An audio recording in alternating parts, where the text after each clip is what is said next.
A welder was tasked to repair a hole in the hull of a barge.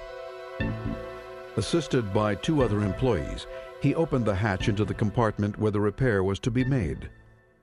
A welding machine was positioned on deck near the hatch. Carrying the welding leads, the welder climbed down to the repair site. The compartment was flooded with 5 inches of water, so he quickly became wet.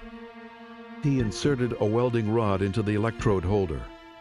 He waded back through the compartment and climbed up to the deck. He turned on the welding machine and went below to repair the hole. He burned the first rod and dropped the stub into the water. He picked up a new welding rod, and as he inserted it into the electrode holder, he completed the circuit between the electrode holder and ground. Current flowed through his saturated glove, through his wet body, out his submerged steel-toed shoes, and into the steel deck he was standing on. The location of the victim inside the barge made rescue difficult. Because no rescue equipment was available at the job site, the fire department was called. They were not trained in confined space rescue. Upon arrival, they found that the victim was beyond resuscitation.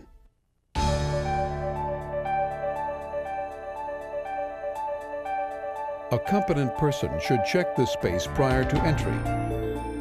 The water in the space should have been pumped out, or a board should have been placed above the water for the welder to stand on. Do not weld while standing in water. The welder was not properly trained to perform welding operations in wet environments. Employers must ensure their local fire departments are trained to provide emergency rescue.